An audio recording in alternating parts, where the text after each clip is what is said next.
Gostaria de perguntar ao Márcio Postman se ele recebeu a minha mensagem sobre o...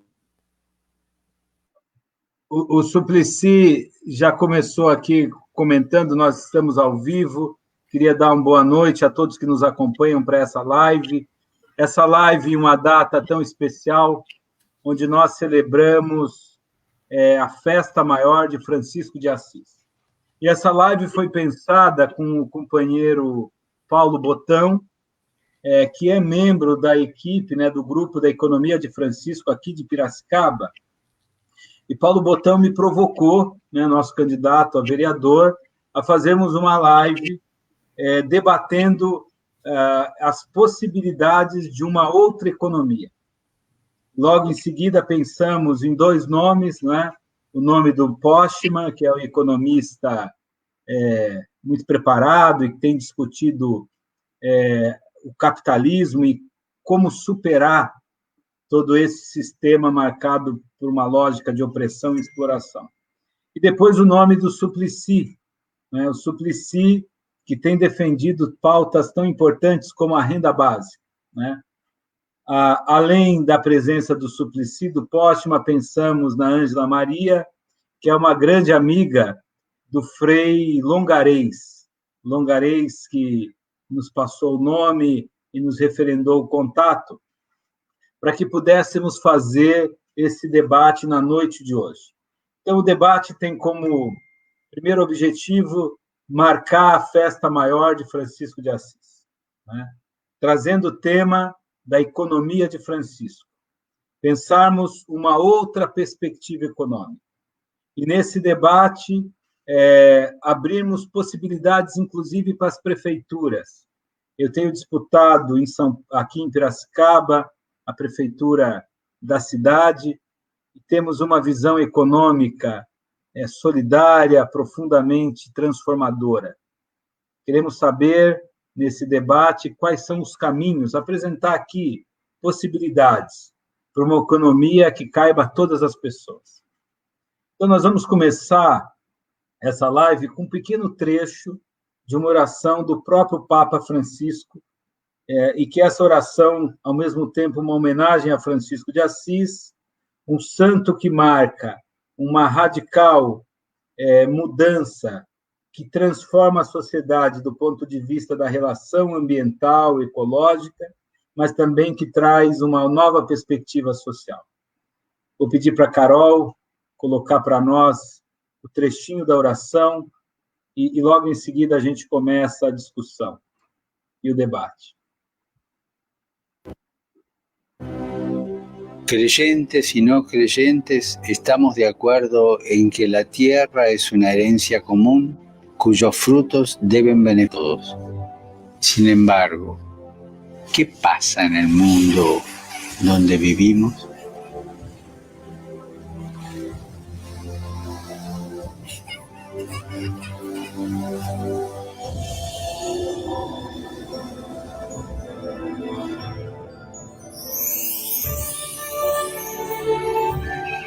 La relación entre la pobreza y la fragilidad del planeta requiere otro modo de ejercer la economía y el progreso, concibiendo un nuevo estilo de vida. Porque necesitamos una conversión que nos una a todos, liberarnos de la esclavitud del consumismo. Y este mes te hago una petición especial. Que cuidemos de la creación recibida como un don que hay que cultivar y proteger para las generaciones futuras. Cuidar la casa común.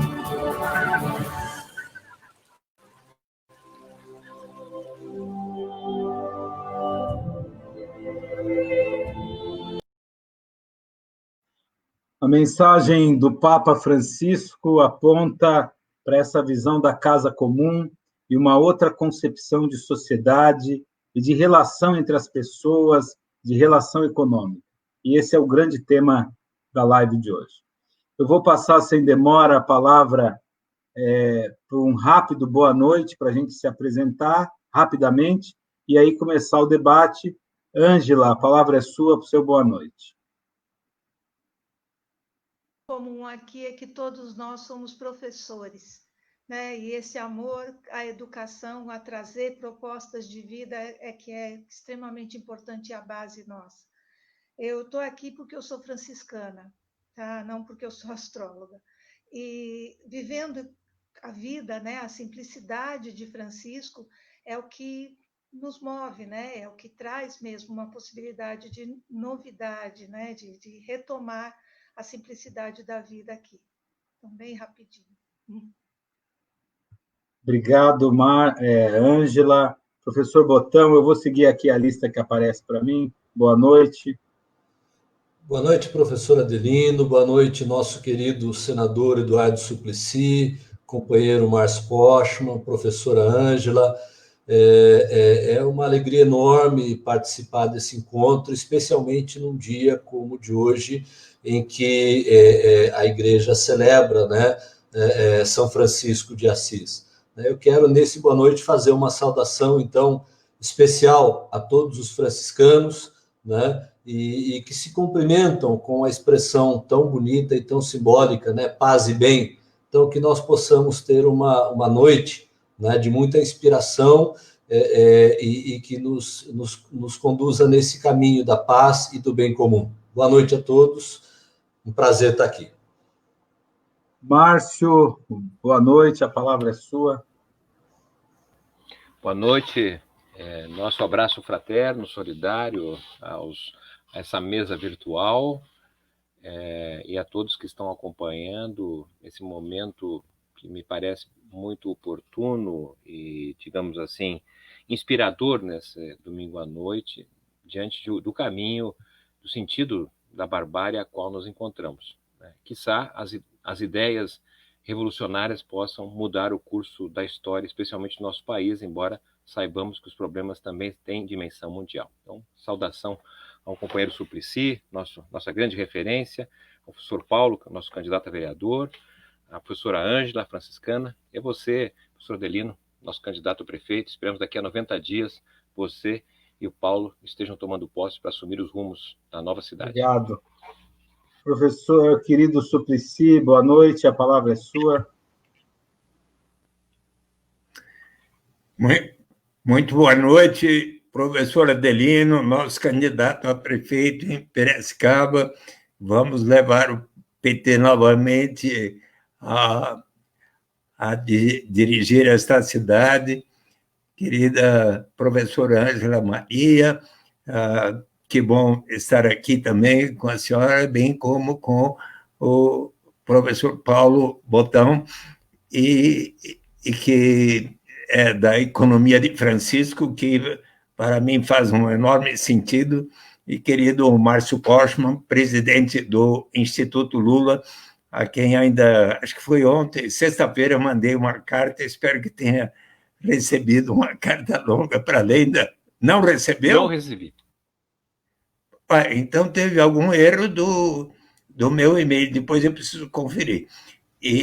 Mas, professor Adelino, acho tão significativo que tenhamos esse encontro no dia em que o Papa Francisco lança, no dia de São Francisco, do aniversário de São Francisco, esta tão bela encíclica, todos irmãos, todos somos irmãos. E ele, inclusive, tem uma passagem muito significativa com um verso de Vinícius de Moraes no Samba da Vida. A vida é a arte do encontro, embora haja tanto desencontro na vida. E eu até estava aqui selecionando algumas das passagens tão belas desta encíclica, em que ele conclama a humanidade a defender e a praticar a fraternidade com atos e não apenas com palavras. É possível desejar um planeta que assegure terra, teto e trabalho para todos. A fragilidade dos sistemas mundiais diante das pandemias evidenciou que nem tudo se resolve com a liberdade do mercado. O direito de alguns à liberdade de empresa ou de mercado não pode estar acima dos direitos dos povos, da dignidade dos pobres. e nem acima do respeito pelo ambiente. Todos nós somos corresponsáveis na construção de uma sociedade que saiba incluir, integrar e levantar aqueles que sofrem. Perdão não significa impunidade, mas justiça e memória, porque perdoar não significa esquecer, mas renunciar à força destrutiva do mal e da vingança. E esta encíclica se baseia muito no documento pela paz mundial assinada pelo Papa Francisco com o grande imã Al-Azhar Hamad Al-Taib, em 4 de fevereiro de 2019, em Abu Dhabi. O direito a viver com dignidade não pode ser negado a ninguém. E uma vez que os direitos são sem fronteiras, ninguém pode ser excluído independentemente de onde nasceu. Portanto, cada país é também do estrangeiro e os bens do território não podem ser negados àqueles que têm necessidade e vêm de outro lugar. O Papa Francisco, acertadamente, expressa seu sentimento e sabedoria contra a cultura dos muros. Eu acho que é tão importante nós estarmos dizendo ao presidente Trump: por favor, acabe logo com esse muro que separa os Estados Unidos do México e de toda a América Latina. Que possam as reflexões do Papa Francisco, neste dia de aniversário de São Francisco, muito nos inspirar. Obrigado, Suplicy. O Suplicy já adianta o tema fundamental, não é? A carta encíclica do Papa Francisco, Tutti Fratelli, né? Somos todos irmãos. E é incrível, senador, que você já tenha tido tempo de ler, né? Uma carta de 170 páginas, né? E eu dei uma rápida folheada, mas um documento rico ainda não consegui. Nós estamos aqui no meio da campanha, eu não consegui ainda parar para me debruçar como o texto merece. Mas essa citação que você traz já põe, eu diria assim, já abre, né, esse debate para pensarmos essa economia que nos desafia a construir um mundo onde caiba a todos, né? Eu vou passar para a Ângela Maria, para que ela possa, como franciscana, aliás, nós estamos discutindo um tema mais ligado, né, falando do Papa, a um universo religioso, e não tem nenhum religioso do ponto de vista estrito, né? Mas do ponto de vista mais aberto, sim. Eu vou passar para a Ângela Maria, que é franciscana, para que ela nos ajude a pensar as possibilidades dessa outra economia. Bom, eu me baseio muito nas minhas falas na Laudato Si, né? Então, nós vivemos uma crise ambiental, uma crise de civilização, uma crise de saúde, mas, acima de tudo, uma crise de valores, onde as pessoas se prendem em polaridades. Eu sou A e eu odeio B, coisa que as dualidades não nos levam a lugar nenhum. A economia que nós vivemos é uma economia de consumismo, de ganância, onde poucos têm muito e falta para muitos, né? Então, eu queria, assim, me posicionar e lembrar muito Clara de Assis, enquanto a mantenedora que segurava os valores. Ela, na sua clausura, na sua adoração ao Santíssimo, ela sempre manteve os valores, e a cada momento que Francisco tinha algo que ele precisava refletir, era Clara que ele procurava. Então, eu, como mulher nesse grupo masculino, como professora, eu vejo essa situação de a mulher é quem vai para o supermercado e decide se vai comprar A ou B. É ela que decide o que comida vai ser feita, né? Como é gerenciado na linha final, né? As compras da casa, os bens adquiridos, As necessidades são levantadas pela mulher e ela precisa se apropriar desse saber e viver a simplicidade da vida, no sentido de viver o pouco, o mínimo que é necessário e não o máximo que é permitido, né? A gente pode, essa pandemia mostrou que é possível viver com salários menores, é possível estar mais dentro de casa e se alimentar de uma forma mais saudável para todos, né? Então, essa questão começa no pequenininho da vida doméstica de cada um. Na minha escolha de olhar para quem está em volta e tratá-los como irmãos, que é o que Francisco faz no Cântico das Criaturas, chamando a todos de irmãos e de irmãs.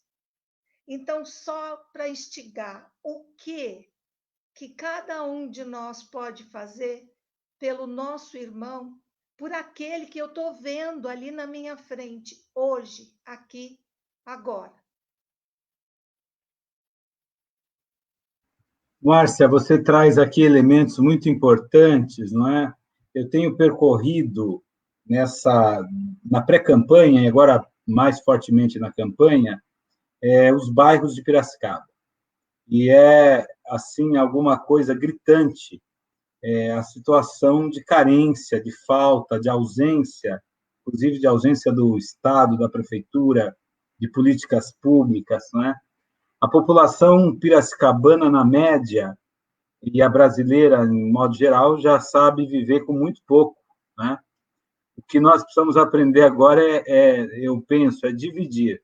Aprender a dividir a riqueza que esse país produz, né?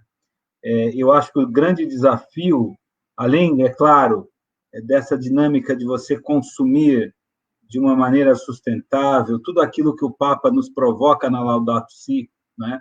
E que nós já falávamos também em outros documentos, né? Em outros projetos, do ponto de vista de uma sociedade mais justa e equânime. Agora, como chegar, do ponto de vista da construção dessa sociedade, com essas estruturas tão marcadamente corrompidas e que enfatizam, inclusive, a dinâmica da injustiça? Eu vou tomar a liberdade de pedir para o professor Márcio, porque aí, quando a gente fala da questão estrutural, né, o Márcio tem feito análises muito fortes em relação à dinâmica dessa sociedade. Márcio, a partir dessa primeira abertura, a provocação da professora Ângela, como é que você reage para a gente pensar uma sociedade de fato inspirada nesse horizonte que o Suplicy coloca com a leitura do Papa Francisco? Bem, nós estamos aqui num debate a partir, então, dos princípios do que se denomina economia de Francisco e as contribuições do nosso Papa, que é um dos principais, maior líder que nós temos nesse início do século XXI, e ele, de certa forma, nos estimula a refletir a respeito de algo que hoje nós podemos tratar no campo das ideias, embora, do ponto de vista prático, está por ser construído. Obviamente, sabemos que as ideias elas são fundamentais, especialmente porque elas permitem mudar a forma de ver a realidade e até mesmo orientar as decisões humanas, individuais e coletivas, né? Mas, evidentemente, que as ideias não têm capacidade de mudar a realidade. Quem muda a realidade somos nós, indivíduos, sozinhos ou, sobretudo, coletivamente, através de partidos e instituições de maneira geral. Mas as ideias, obviamente, podem mudar as pessoas e, mudando as pessoas, podem mudar a realidade. Eu acho que esse é o desafio principal, é nós acreditarmos que é possível mudar essa realidade. Eu gosto muito de um filósofo alemão do século XIX, Arthur Schopenhauer, que, de certa forma, via o mundo, separava o ser humano através de dois aspectos importantes para ele, que era o reino, digamos, da necessidade e o reino da vontade. Nós temos ainda uma parte significativa do mundo, mesmo no Brasil, infelizmente, com o retorno da fome, uma forte dependência às necessidades. Várias necessidades, infelizmente, ainda não são atendidas no país como um todo, num país, inclusive, que é o terceiro maior exportador de alimentos, de produtos, né, que não são manufaturados e que, de certa forma, ao mesmo tempo, por ser um país, um grande produtor e exportador, convive com parte da sua população com dificuldade e com insegurança alimentar. Então, nós poderíamos, certamente no Brasil e, obviamente, no mundo como um todo, quando a gente olha a produção mundial, superarmos as deficiências das necessidades humanas. É claro que, quando nós falamos em necessidades, não podemos imaginar que é, na verdade, o reino do consumismo, não é? Porque no consumismo não há necessidade que seja suficientemente atendida. Então, eu diria assim, pensar uma outra sociedade, uma outra economia, é justamente entender que a economia não é um fim em si mesmo, como é o capitalismo, né? É uma economia em que é movida, na verdade, com o sentido do lucro, independente da realização das necessidades humanas. Então, estamos aqui trabalhando no campo das ideias, numa sociedade que possa ter uma economia com uma atividade meio para o bem-estar geral. Agora, essa possibilidade, não é, que está no campo das ideias e poderia ser algo prático, depende, evidentemente, da vontade. E essa vontade, ela é movida não apenas pela necessidade, mas também pela compreensão de que o mundo que vivemos hoje é um mundo inadequado do ponto de vista da exploração a qual ele está submetido. Estamos vivendo aqui no Brasil uma situação próxima à barbárie, né, com queimadas, degradação ambiental, o aumento da pobreza. Há poucos anos atrás, não tem 6, 7 anos, estamos numa realidade completamente diferente que temos hoje. Então, assim como nós saímos, né, de um patamar relativamente positivo ao qual nos encontrávamos para uma situação próxima da barbárie, é possível mudar. Agora, essa mudança pressupõe, a meu modo de ver, não é, a compreensão de que, para além da necessidade, é fundamental que haja uma vontade individual e, sobretudo, coletiva, para que a ideia se transforme numa realidade. Isso está no nosso campo, que é o campo da política. Muito bom, Postman. Agora, basta pensarmos, né, como essa vontade pode emergir, né? A necessidade está posta. Talvez as pessoas nem percebam, né? A sociedade ainda não se deu conta. Eu não vou ficar comentando cada fala, porque eu também quero participar com algumas ideias, mas, o Botão, eu vou passar a palavra para o Suplicy, que talvez ele tenha uma urgência, talvez, não é? E aí eu volto para a gente ouvir o Botão. Suplicy. Pode ir ao Botão, por favor. Tá ótimo, então. É que o Suplicy falou que talvez tivesse que sair. Professor Botão, queremos te ouvir também. Muito obrigado, querido senador. Eu tenho certeza que as pessoas estão aqui para ouvi-lo, mas eu vou tentar ser breve nas minhas considerações. Eu queria reforçar um pouco o que disse a professora Ângela, que acho que ela traz um elemento fundamental, e a presença da professora Ângela aqui também é uma coisa muito oportuna, né? Ela traz, veja, a gente sempre fala na economia de Francisco, né, proposta pelo Papa, uma proposta revolucionária que indica uma nova economia e que tem alguns elementos simbólicos importantes, né? O Papa, primeiro, se dirige aos jovens, né? Essa é uma coisa fundamental do ponto de vista da estratégia pensada pelo Papa. Segundo, ele se dirige a todas as pessoas que prezam pelo bem comum, independente da crença religiosa, independente, inclusive, da opção ou não por exercer uma religião. Ele se abre a todas as pessoas. Depois, ele convoca os especialistas, né? Ele acena para o conhecimento produzido nas universidades. Veja, no momento que a gente tem tanta negação, inclusive da ciência, do conhecimento, uma igreja que abraça o conhecimento para que o conhecimento possa produzir uma vida nova. E no Brasil, isso tudo ainda ganha uma dimensão muito importante, porque vejam que no Brasil, a minha gata passou aqui agora. O São Francisco até que ia gostar. Mas vejam que no Brasil, ainda a gente fala na articulação brasileira pela economia de Francisco e Clara.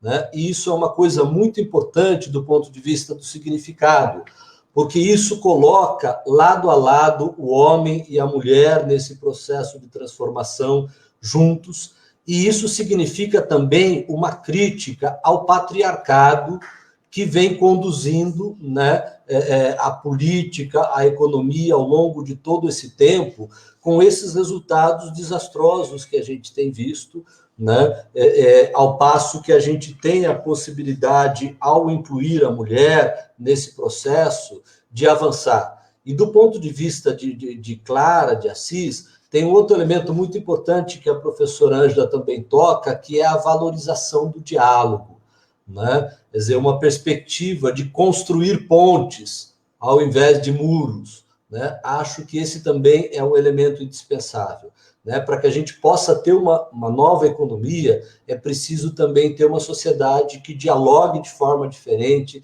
que esteja disposta, né, a ouvir, né, e construir algo novo para todos, e não para um segmento apenas. Então, acho que são alguns elementos simbólicos importantes nessa construção toda, né, que esperamos possa contribuir para que a gente mude o sentido da economia. Acho que é isso. Obrigado, professor Botão. Vamos ouvir o senador. Eu acho aqui, só para colocar uma provocação, Suplicy, o Postman falou da questão falando de Schopenhauer, né, da necessidade, da vontade, e essa dimensão da vontade. Hoje eu estava numa reunião com um grupo de jovens, né, do Levante da Juventude, e uma das coisas que nós discutimos rapidamente era justamente quais são as estratégias para chegarmos a um outro patamar de sociedade, do ponto de vista da economia, da mobilização, né?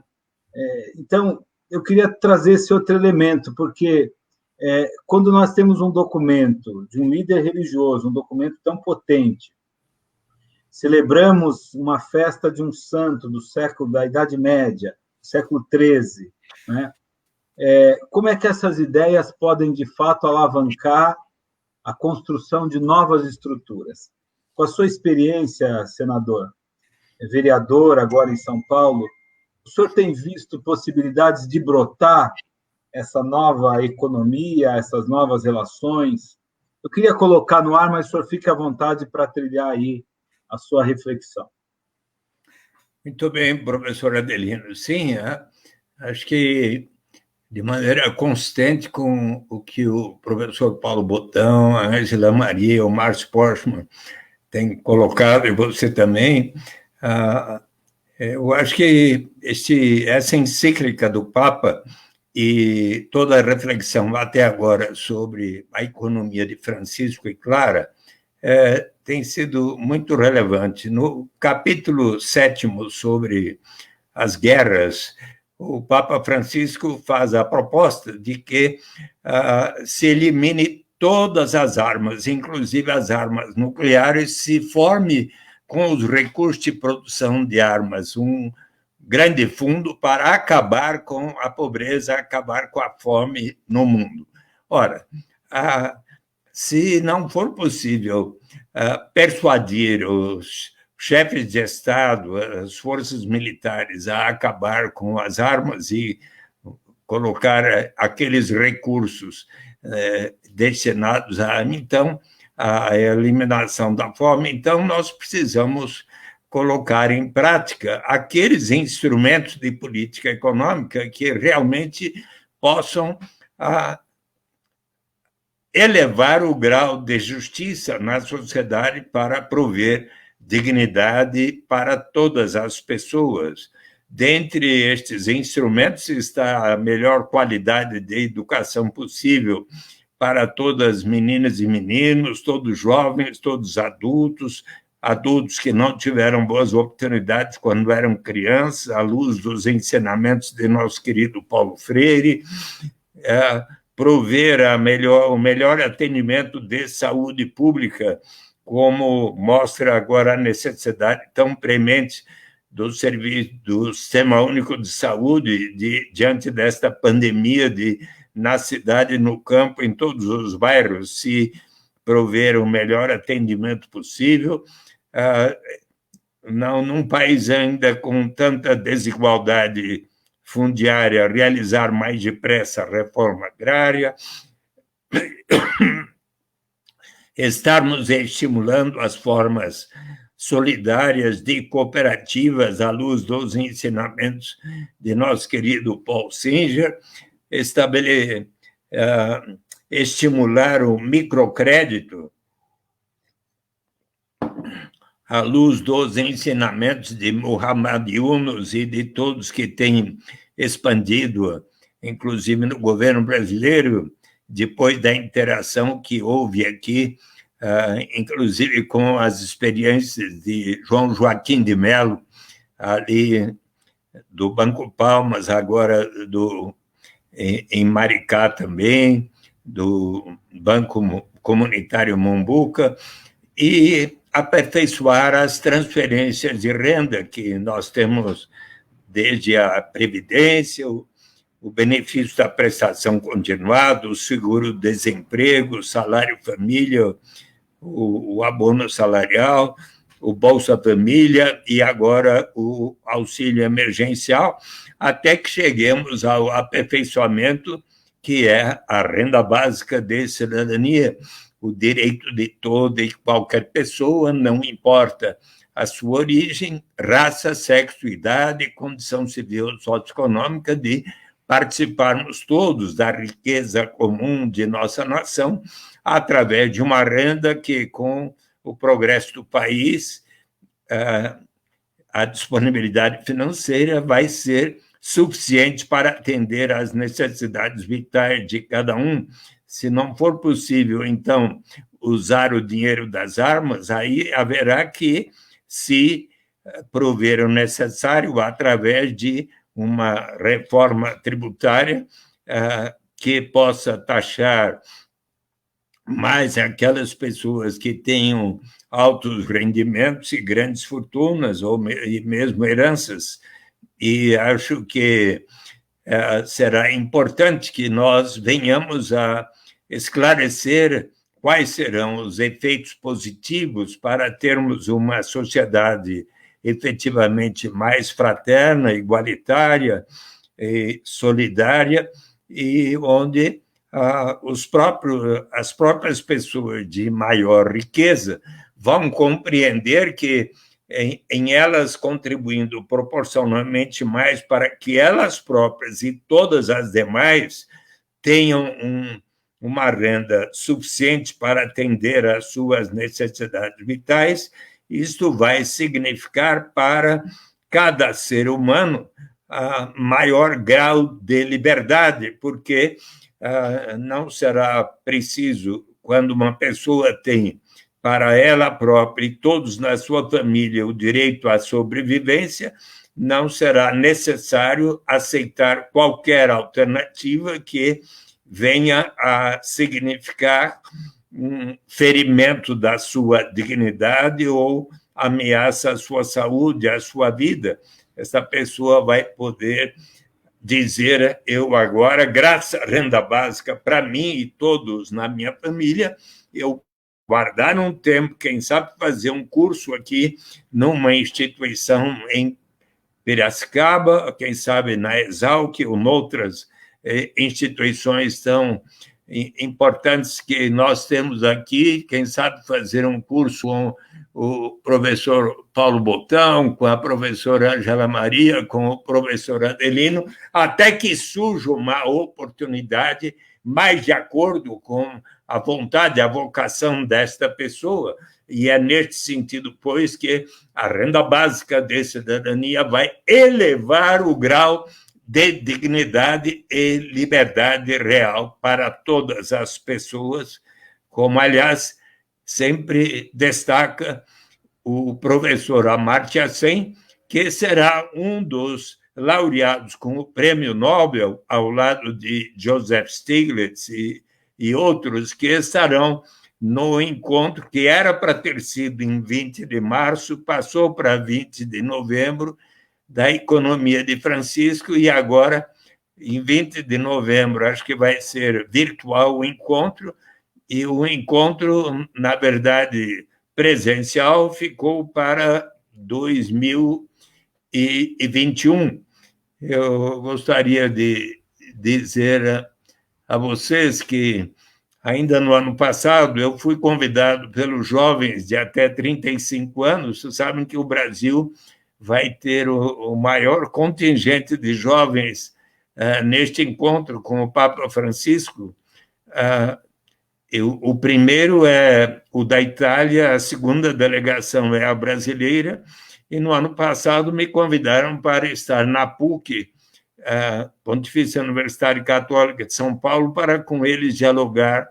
Pediram-me que eu falasse sobre a renda básica, e quando eu concluí, eles me disseram: Eduardo, nós queremos que você esteja lá conosco. E então, convidado, eu até comprei a passagem para ir à Itália em 20 de março, agora adiei para 20 de novembro e tal, mas eu fiquei muito contente embora com 79 anos, de me juntar, ser convidado para me juntar aos jovens de até 35, o professor Botão vai estar também lá, e com aqueles laureados com o Prêmio Nobel, e ainda mais porque os jovens ficaram muito contentes da defesa da renda básica. Vocês sabem que na missa de Páscoa, quando o Papa fez as suas observações, ele, a certa altura, mencionou que está na hora da renda básica universal. Então, eu já estou feliz com este passo que foi dado. Suplicy, é uma alegria te ouvir, e você vai listando, né, nessa aula sobre a história, talvez, né, nessa perspectiva da construção da renda básica, da renda de cidadania, né? E eu fiquei passando na minha cabeça o quanto essa leitura de uma sociedade que se abra para todos, né, para desenvolvimento das potencialidades humanas, uma renda que garanta uma vida com mínimo de dignidade. O quanto isso é lógico, o quanto é razoável, o quanto essa leitura ela é civilizatória. Mas, ao mesmo tempo, do outro lado, no contraponto, essa política da morte do governo que está aí, né, das reformas implementadas por Paulo Guedes, quer dizer, em plena pandemia, parece que não há um alívio, né? É um grupo que tem o coração empedernido. Então, me parece que, apesar de toda essa leitura que é tão clara, que é tão lógica, tão fundamentada, nós temos um contraponto daqueles que defendem ainda a destruição do Estado, o teto de gastos, por exemplo, né?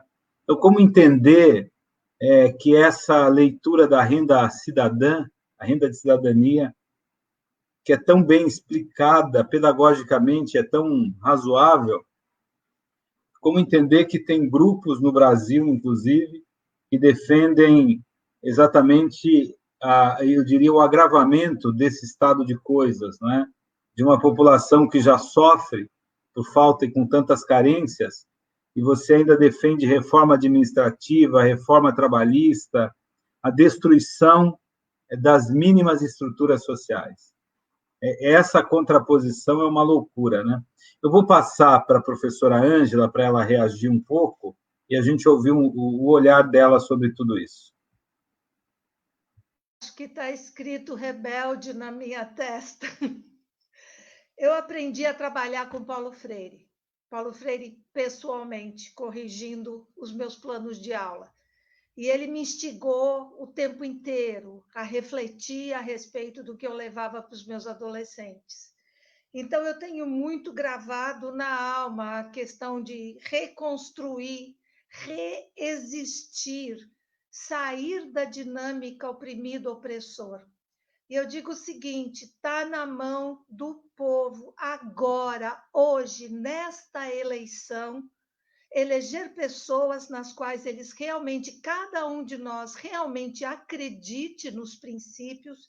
Então, aí precisa, sim, levar tempo assistindo uma live como esta, buscando, né, quais são as propostas de cada um dos vereadores, do prefeito, seja lá o que for, porque está na mão de cada um de nós, cidadão, dizer a esse governo, através desta eleição, que a gente não concorda com o que está acontecendo.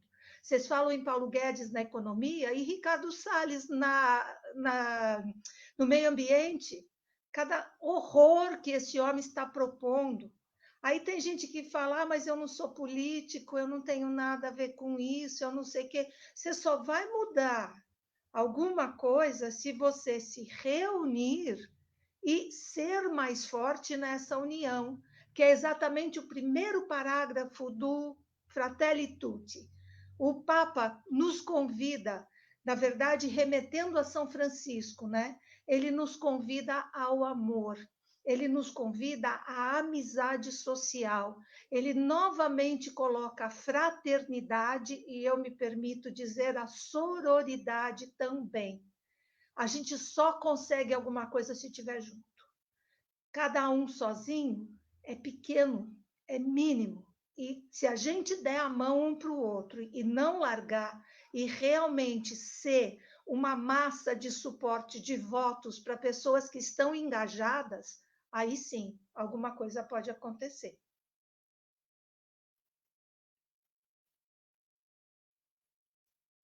Obrigado.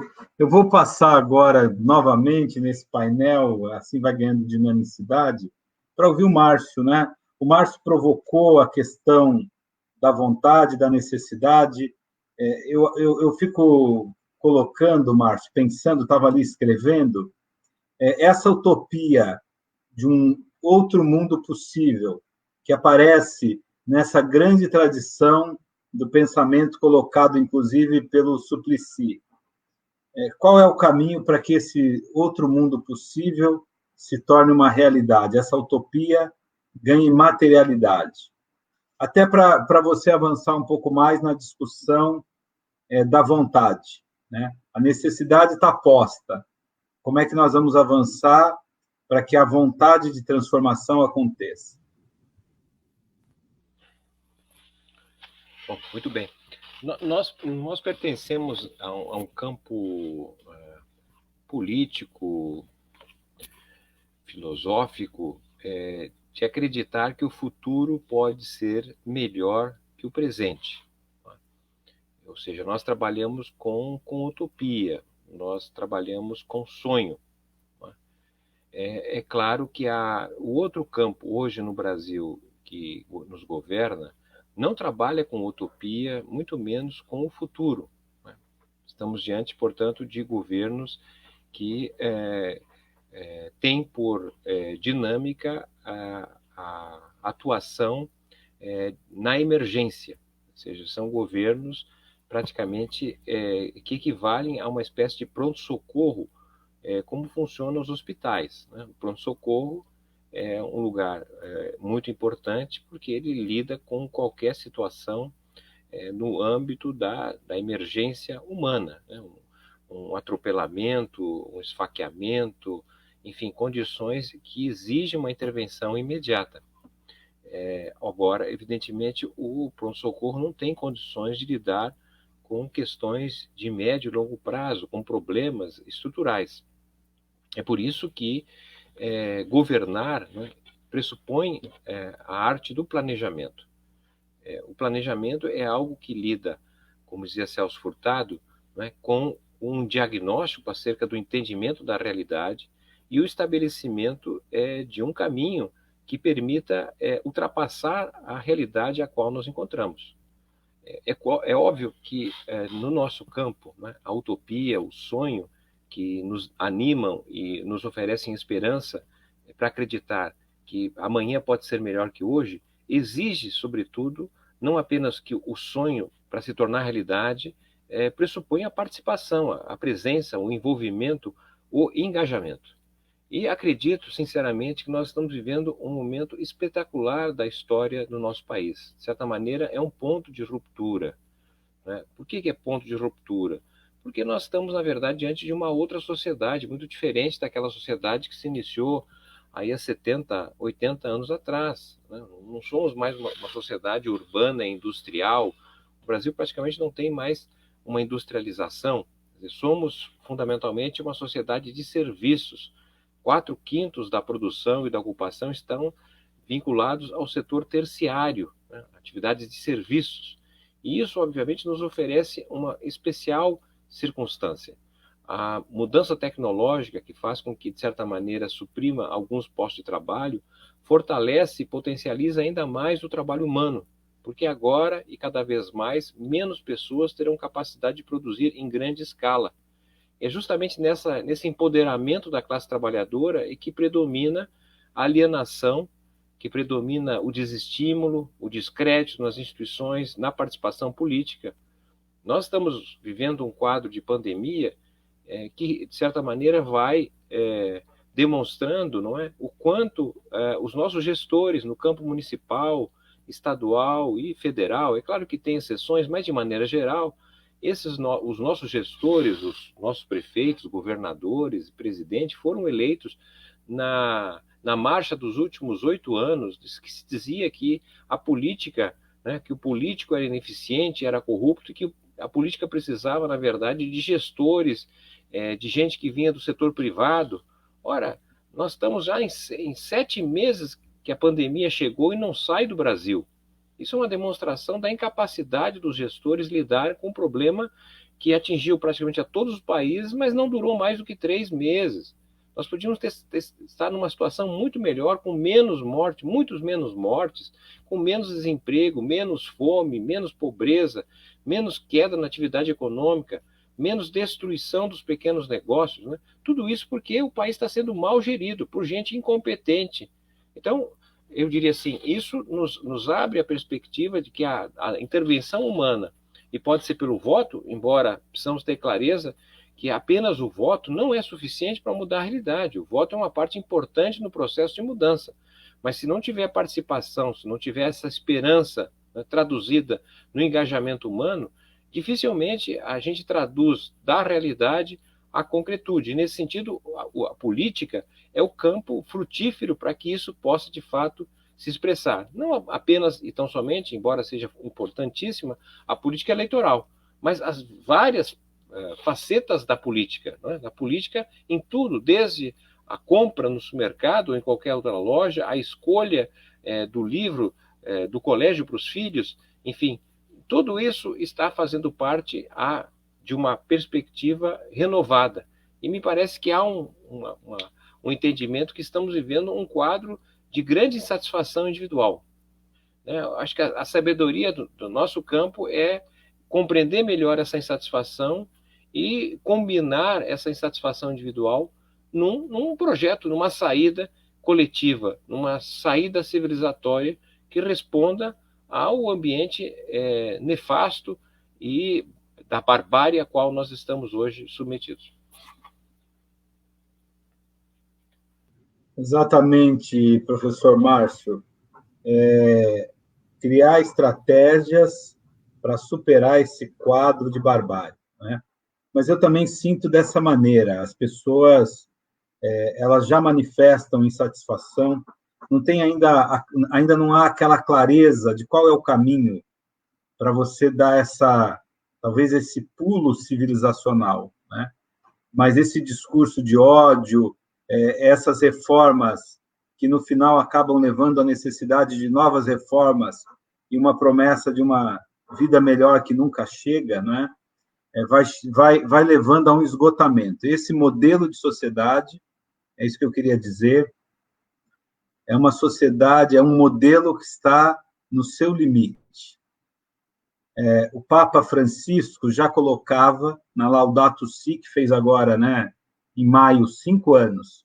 Há 5 anos atrás, nós já tínhamos a denúncia do esgotamento dessa sociedade. Nós precisamos agora reinventar não só a maneira de se organizar em sociedade, mas também a forma de fazer política. eu tenho usado, né, uma expressão que é preciso, não quero usar a palavra renovar, porque a palavra novo ficou desgastado, né, não significa absolutamente nada, mas é preciso reinventar a política, no sentido de trazer a política como a arte, de tornar a utopia, esse projeto de sociedade para todos, um projeto real e possível. Nós estamos defendendo em Piracicaba, só para comentar de maneira bem geral, por exemplo, no campo da mobilidade, nós estamos defendendo um transporte com tarifa zero. Quer dizer, como é que nós vamos alcançar isso? Apareceu aqui, na fala, de uma certa maneira, do Suplicy. Nós precisamos refinanciar, reorganizar a maneira de financiar o transporte público. Mas é mais do que isso.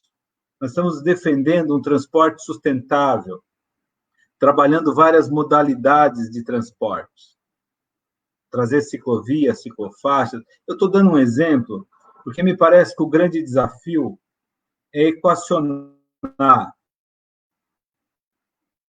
o desenvolvimento social, distribuindo riqueza, como coloca bem o senador Suplicy, e, ao mesmo tempo, o equilíbrio ambiental. Como nós vamos avançar para uma sociedade sustentável? Mas, mais do que isso, como nós vamos entender que a pobreza é a expressão da insustentabilidade social? Vou voltar a palavra para o companheiro Botão, para a gente fazer mais uma rodada. Botão, a partir de tudo que a gente comentou, quero também ouvir um pouco as suas reflexões. Perfeito. Primeiro, eu acho importante fazer um registro, né, professor, nosso querido Suplicy, que eu não teria condições de ir a esse encontro, porque eu já passei mais de 2 décadas, né, dos 35 anos aí que o Papa estabeleceu, né, mas e também eu não sou economista, na verdade eu sou jornalista, e o meu interesse pelo tema da economia de Francisco, ele tem a ver com o interesse por toda essa obra monumental do nosso Papa Francisco, né, que trouxe a Laudato Si, depois promoveu recentemente uma coisa fantástica, né, que foi o Sínodo da Amazônia. Veja, parece que o nosso Papa vai antevendo, né, as crises e as mudanças que a gente precisa para esse momento da sociedade. Mas eu queria fazer um registro que nós temos um GT aqui da Economia de Francisco em Piracicaba, temos uma economista, a Flávia Mengardo. A Flávia, sim, é convidada do Papa, vai estar no encontro da Economia de Francisco nos representando. E eu queria registrar também que nós temos outros companheiros candidatos a vereadores do Partido dos Trabalhadores, inclusive, que também participam dessa iniciativa. A companheira Raide Almeida, que já foi vereadora, está inclusive conosco aqui, né, tem um envolvimento concreto também em ações junto com o companheiro Rafael, né, Gonzaga, na área da cooperativa de costureiras, né? A companheira Fatiminha, Maria de Fátima dos Santos, também candidata a vereadora, está nos acompanhando, que também participa desse GT, dizer assim, que graças, né, a Deus, e felizmente, temos muitos companheiros do PT envolvidos, né? O companheiro também candidato a vereador do PT, Anselmo Figueiredo, participa dessa iniciativa, enfim, né, muitos companheiros do nosso partido e da nossa chapa envolvidos nesse tema da economia de Francisco. Eu penso, professor Adelino, o que me causa tanto interesse e de me envolver é que, para que de fato a gente possa mudar alguma coisa, é preciso pensar num novo paradigma, seja do ponto de vista da forma de fazer política e de pensar o sentido da economia na vida das pessoas, né? Se a gente for fazer um histórico breve do nosso país, né, de 2014, 15 para cá, nós temos tido a economia, o mercado sinalizando para reformas que significam a morte, para reformas que significam a retirada de direitos, né? Nós tivemos a PL da terceirização, nós tivemos a reforma trabalhista, nós tivemos a reforma da Previdência, a PEC do teto de gastos. Veja, todas as iniciativas que vêm acompanhadas da expressão PEC, proposta de emenda à Constituição, numa violação à Constituição Cidadã de 1988, que possibilitou ao povo brasileiro consolidar muitos desses direitos. E em todos esses casos, o discurso é de que a gente precisa atender o mercado, de que a gente precisa que a economia funcione adequadamente, né? No limite que a gente garanta o lucro e não a vida das pessoas, e não os direitos, a qualidade de trabalho, a valorização do trabalho e não da rentabilidade dos investidores e dos bancos, né? Então, acho que o Papa Francisco tem sido um revolucionário nesse sentido, ao propor temas que nos desafiam a, de fato, repensar o modelo de sociedade que a gente vive, né? Quer dizer, ao invés de pensar na competição, pensar na colaboração, ao invés de pensar no egoísmo, pensar na generosidade, de pensar na exploração dos recursos naturais, pensar a política a partir da sustentabilidade, né? Ao invés de valorizar a acumulação de riqueza, de capital, pensar na distribuição da riqueza, sobretudo aos mais pobres e aos que mais precisam, né? Então é preciso, e também como falou a professora... me desculpe, professora. Né, a professora... Ângela Maria. Ângela, a professora Ângela, me desculpe. Veja, essa questão que também passa pela nossa decisão pessoal, quer dizer, o nosso modelo de consumo. Quer dizer, como que nós estamos consumindo? Então, é preciso pensar muitas mudanças do ponto de vista da forma de fazer política, de pensar o significado da política, para que a gente possa, a partir disso, repensar também, né, para que serve a economia e que sentido podemos dar a ela. Mas eu queria fazer esse registro de todos esses companheiros do Partido dos Trabalhadores, alguns candidatos, outros não. No último registro, tivemos agora um curso, recentemente, na última semana, do economista Pedro Ramos, na Escola do Legislativo, sobre a economia de Francisco. Então, felizmente, na cidade de Piracicaba, temos muitas iniciativas que têm trazido esse tema à tona, né? Nós temos tido encontros, discussões, não é, Botão? Tenho participado muito atentamente, também estou ali no GT da Economia de Francisco, e esse desafio de alguns elementos que apareceram aqui. Por exemplo, nós temos discutido no último encontro as possibilidades de um banco comunitário, né? E essa é uma discussão que já está avançada, não é? Como organizar esse banco do ponto de vista da construção de um outro olhar da economia. Eu acho que é um desafio para sair do plano das conjecturas e avançar, não é? Eu tenho visitado algumas iniciativas aqui na linha da agricultura familiar, não é? Se contrapondo à lógica do agronegócio, né?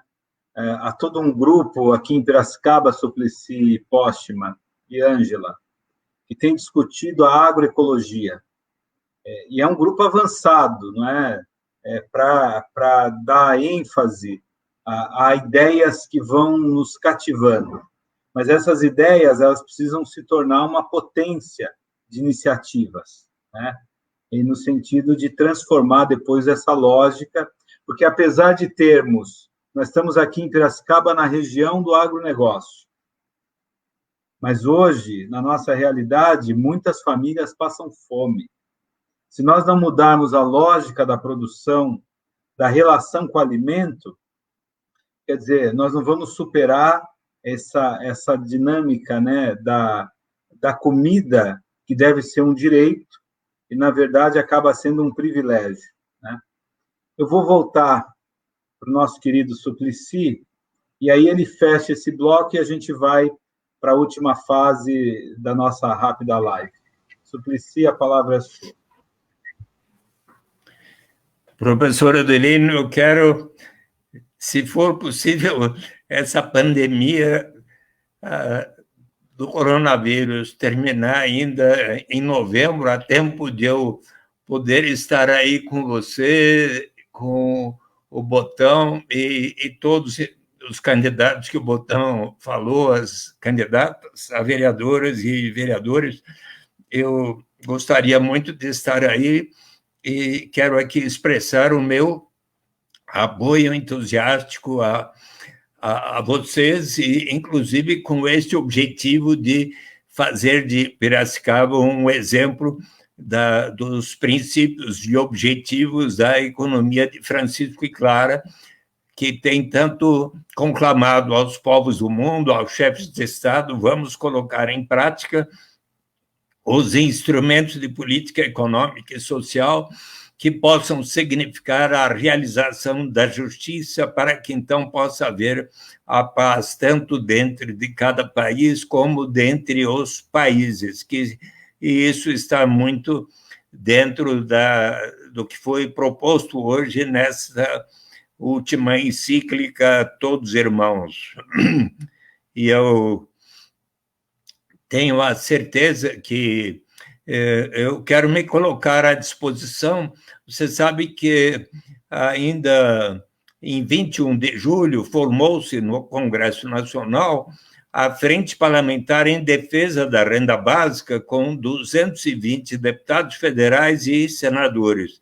Há 2 semanas, na Assembleia Legislativa de São Paulo, por iniciativa da deputada Bebel, foi formada a Frente Parlamentar em Defesa da Renda Básica na Assembleia Legislativa, que já tem mais de 20 deputados estaduais que assinaram, e o que está havendo também é que um grande número de candidatas mulheres e candidatos homens do PT, mas suprapartidariamente até, estão querendo assumir o compromisso de, em cada Câmara Municipal, também se formar a frente em defesa da renda básica de cidadania.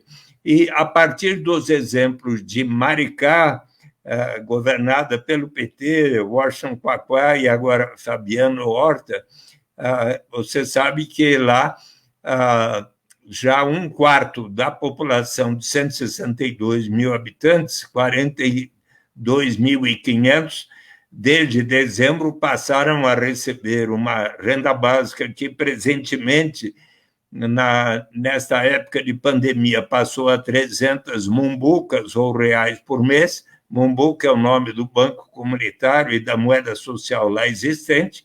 No final do ano, em dezembro, metade da população estará recebendo, e até 2024 ali se tornará universal e incondicional para todos os habitantes há 3 anos ou mais. No município de São Paulo, por iniciativa do então prefeito Fernando Haddad, no último dia de seu governo, ele encaminhou um projeto de lei para instituir gradualmente a renda básica de cidadania, e isso está tramitando na Câmara dos Vereadores, já passou na Comissão de Constituição e Justiça, de Administração Pública, está com parecer favorável na de Saúde, depois falta a de Finanças e o plenário. E, além disso, há um projeto de minha autoria para uma renda básica emergencial de R$100 por mês, para completar, ainda mais agora que cortou o auxílio emergencial de 600 para R$300. Então, isso está sendo objeto de... Tem 30 assinaturas dos 55, mas, por enquanto, o prefeito Bruno Covas não deu sinal verde para a sua aprovação. Mas eu gostaria de encaminhar a vocês projetos tais como o de Maricá, o do Fernando Haddad, também, por exemplo, o de Santo Antônio do Pinhal, que foi apresentado pelo nosso prefeito, o José Augusto Guarnieri Pereira, aprovado, mas ainda não implementado, e outros, para que, e além de palestras que eu fiz, inclusive um documento que eu encaminhei ao Márcio Postman, mas aquela emergência que eu falei que iria acontecer, acaba de acontecer. Então, se me permite, eu vou pedir licença agora, está bom? E muito obrigado, Márcio Postman, Maria Helena, Ângela Maria, Fábio Botão, foi uma alegria estar com vocês. Toda a minha força, viva o PT, todos votando 13, tá? Um abração, felicidades. Um abraço, Suplicy, obrigado. O Suplicy tinha avisado que talvez tivesse uma emergência, ela aconteceu, né? Mas nós já estamos também com 1h05 de live. Suplicy, o nosso carinho, o nosso afeto, a nossa gratidão. Nessa última rodada, na verdade, é para o boa noite, para a despedida. Vou começar com a companheira Ângela Maria. Ângela Maria, que é próxima ao nosso querido Frei Longarês. O nosso abraço ao Longarês, não é? Tem acompanhado o nosso trabalho. O Longarês que atuou tantos anos em Piracicaba, e hoje à noite ele está com os jovens, né, estudantes, na Serra de São Pedro, recebendo os meninos para um retiro. Ângela Maria, alguma questão que você queria comentar? E para você fechar a sua participação, a palavra é sua. Para fechar, eu queria só lembrar, São Francisco foi uma pessoa que rompeu com estruturas, que não aceitou modos viventes da sociedade, da família. Ele rompeu com muito cuidado, com muito carinho, com respeito, mas ele rompeu. Então, assim, o que nós estamos esperando para nos manifestar coletivamente? É essa a pergunta. A vontade coletiva mencionada pelo professor Márcio, a nossa utopia, o nosso sonho maior. O novo, tá bom, professor Adelino não quer usar, reconstruir a nossa sociedade, gerar uma sociedade sustentável, está na mão de cada um de nós. Está no esforço, no empenho, no compromisso, no dar a mão e não largar quem está com você. Boa noite, foi um prazer enorme poder participar com vocês. Muitas ideias maravilhosas, se Deus quiser, muitas implementadas também. Ângela Maria, professora, deixa eu só explicar. Eu tenho uma origem nas comunidades eclesiais de base, minha formação, né? Atuei na periferia de São Paulo, e eu usava algumas expressões que vêm da nossa formação. Eu sou formado também em teologia, e uma delas é aquela expressão que a gente falava tanto, né? O Botão conhece bem, novo jeito de ser igreja. E eu comecei a pensar, a construir uma expressão, novo jeito de fazer política. E aí a Maria Tereza, minha companheira, falou: Adelino, mas se você usar a palavra novo, é uma palavra que ficou desgastada, né? Na verdade, a expressão novo foi cooptada pelo velho, né? Pelo retrógrado, pelo atrasado, por aqueles que não têm a mínima sensibilidade social. Mas, muito bem, eu vou passar para a boa noite do professor Márcio, para que ele também faça aí a sua reflexão final para a gente fechando a live. Bom, quero mais uma vez, então, renovar esse espírito democrático do debate, né, que marca justamente a forma com que se escolheu para fazer a política. Não é, na verdade, trabalhando no âmbito de inverdades, não é trabalhando no campo acusatório, no campo do ódio. Pelo contrário, estamos aqui num ambiente fraterno, numa busca por um ideário que seja prático e concreto e responda às necessidades, às emergências, motivando a esperança e a vontade coletiva. Então, saúdo essa iniciativa de tua campanha, professor Adelino, que, de certa forma, é algo que é muito intensifica demasiadamente o tempo em torno da rotina de uma campanha tão curta, em condições assim excepcionais, diferente das eleições passadas, mas que você, junto com a sua equipe, encontrou uma oportunidade de, neste domingo, trazer a esperança de Francisco, trazer as palavras do Papa, para que a gente também se estimule numa vontade que é uma vontade mundial, não é? Das pessoas de bem, das pessoas de paz, que acreditam que é possível construir algo melhor. Quero também saudar o nosso candidato, Paulo Butão, como vereador também. Talvez seja das eleições mais difíceis a eleição para vereador, né? Especialmente num sistema político partidário que é praticamente antipartido, né? Em que nós somos motivados a participar da eleição não para votar em ideias, para votar em partido, mas, na verdade, motivados para votar em pessoas. Infelizmente, isso faz com que tenhamos um sistema político partidário deslocado assim, das vontades da sociedade.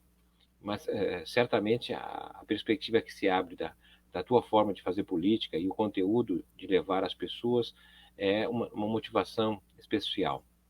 Saudar a professora Ângela Maria, né, que nos trouxe uma expectativa alentadora no que concerne justamente a expectativa de Francisco, alguém que abandonou, né, a fortuna, a riqueza material para demonstrar como é possível ver de forma simples uma esperança que nos anima nos dias de hoje, né? Então, quero com essas palavras dizer que entendo perfeitamente que temos enormes emergências e necessidades a serem respondidas, mas que essa resposta passa justamente pelo convencimento de que é possível, através da vontade, superarmos as nossas dificuldades e ter algo melhor. É esse o horizonte que nos anima, não é, a não perder as esperanças e acreditar que nós, enquanto humanos, não continuaremos a caminhar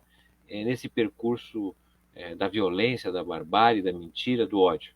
Isso não nos levará a lugar nenhum a não ser o mal. E precisamos contar com pessoas dignas, como é o caso de vocês dois, nossos candidatos, Adelino à prefeitura e Butão à vereança. Quero parabenizar essa iniciativa de representar o Partido dos Trabalhadores justamente nesse momento, que é um momento decisivo da história do nosso país. Boa semana a todos, boa campanha, que a esperança esteja ao nosso lado.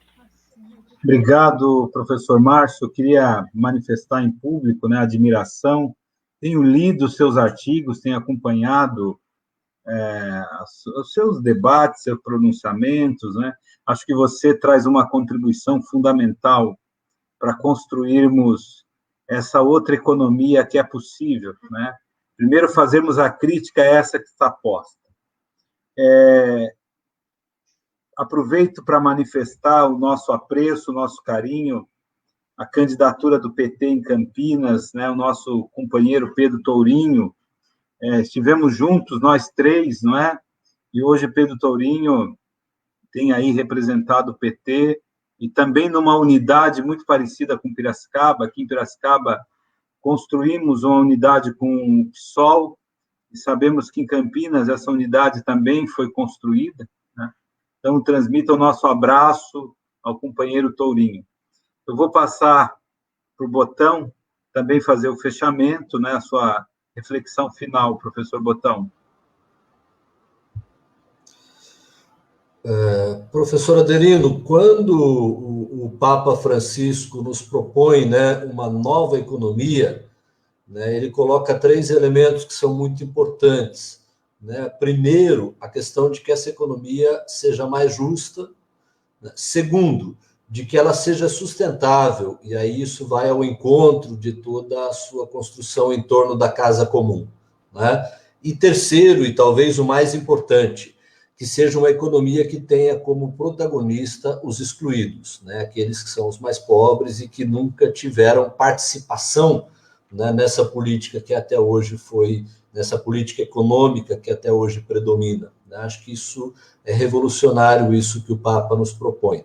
Eu queria dizer da minha alegria de ter sido, de estar junto nessa live, porque ela me fez lembrar um pouco, professor Adelino, do que foi talvez o princípio desse meu processo de entender o que é cidadania, o que é participação, ainda na juventude, justamente na Igreja dos Frades, né?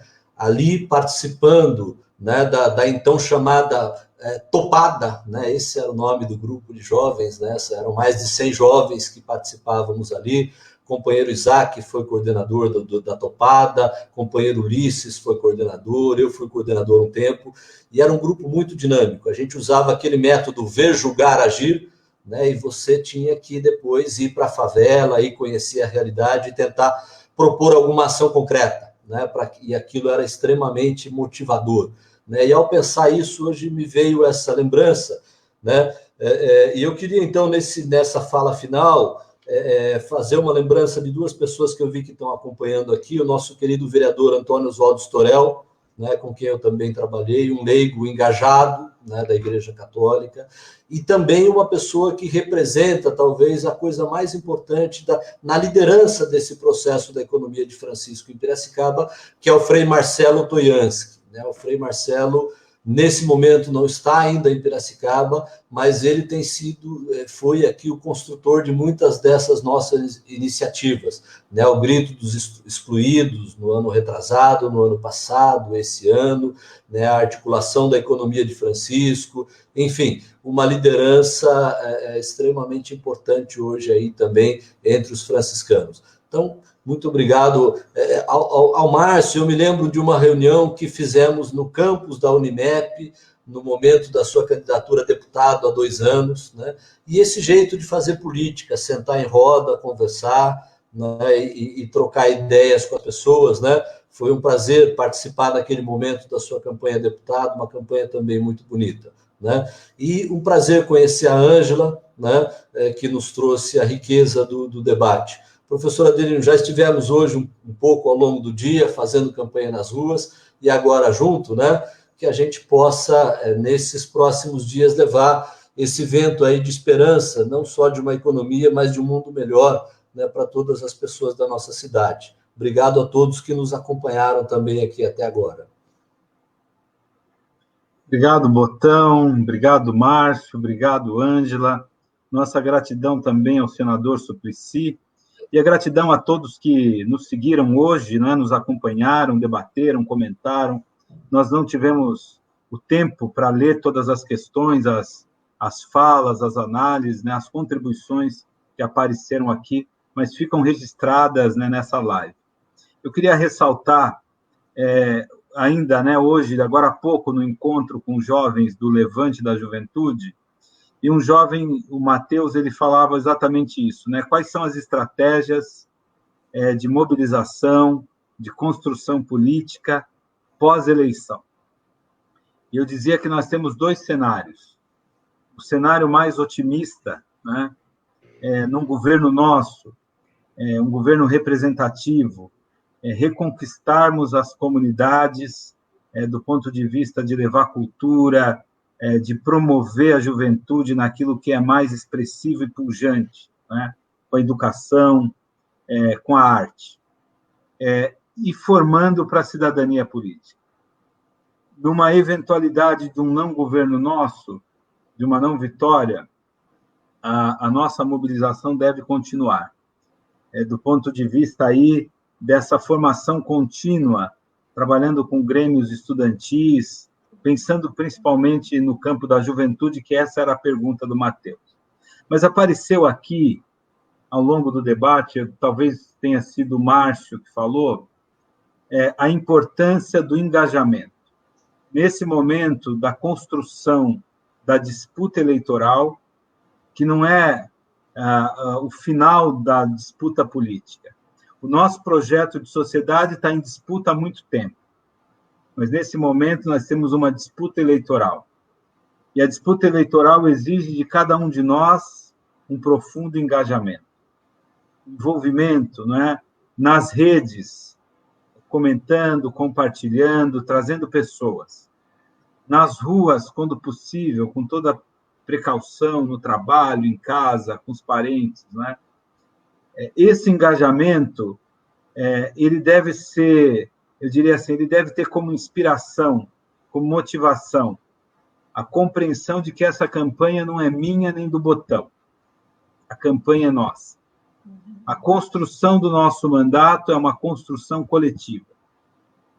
Outro dia, uma companheira perguntou, né, exatamente no grito dos excluídos.